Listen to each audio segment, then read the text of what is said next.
Shabbos. Shalom to all. Today we're going to learn Mishnah Shabbat, Parak Yud Aleph, Mishnah Dalet, and Mishnah Hey. And today's Mishnah is being learned B'schos Shalom Zalman of Zgasam Rasyat V'chayes Chaltzeim. They should be gebenched with a Sachat Tzlachan Siat Dishmaya, good health, Parnas B'Shafan, Cult of Zela, and B'schos Astbas Rachel, Shishi B'Zechria finds Reziva Kagun B'Kar of Mamish. And we continue talking about the Isra of Haitzah, specifically in regards to throwing something. Now we're going to be focusing on a Carmelis. Mishnah Dalet says Hazark Bayam Arba Amos. If someone's in the sea and he throws something Dalet Amos, Pater he's Pater. That's because he's throwing something in a Carmelis. As we said, a Carmelis is in between Rosh Hashanah and Rosh Hashanah, and although the Chatchila one is not allowed to throw something there or do Haitzah, he will be Pater if he does so. Now going back to Rosh Hashanah, but talking about water, Imhai Rakak Maim or Rosh Hashanah Malechas Bay. Let's say there's a big pool of water, a big puddle of water, and the Rosh Hashanah goes through it. Let's say there was flooding, and the Rosh Hashanah has tons of water in it, but people who are walking in the Rosh Hashanah, they walk through this puddle of water. Hazark b'saycha arba amas. If someone throws dalet amas into this puddle, chayiv is chayiv. Mishnah is emphasizing that don't think that this puddle of water is considered a Carmelis. Since the Rosh Hashanah goes through it, it's not considered a Carmelis. It's considered part of the Rosh Hashanah,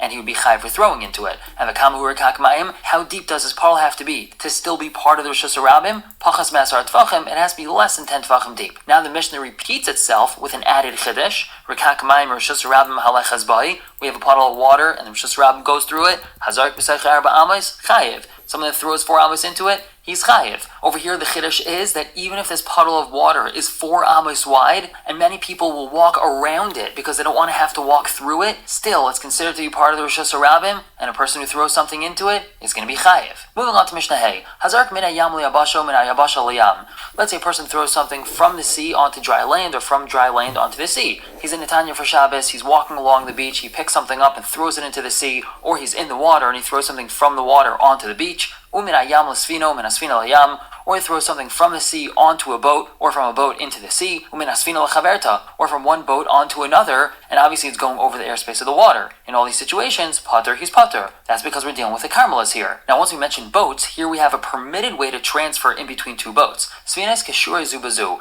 2 boats that are tied to each other, and they made an eruv in between these 2 boats, so now these 2 boats are considered like 2 chatzeros. Metaltlam yizay, one's allowed to carry from one to another. However, if they're not tied together, even though they're right next to each other, no carrying from one to another, because we're afraid that the boats are now drift apart, and we're not going to have an eruv anymore, and then it would be also l'chatchila to carry in between them. So therefore, even if they're very close to each other, if they're not tied, no carrying in between them. We're going to stop here for the day. Pick up Torah with Mishnah Vav and Parak Yud Beis Mishnah Aleph. For now, everyone should have a wonderful day. Wonderful day.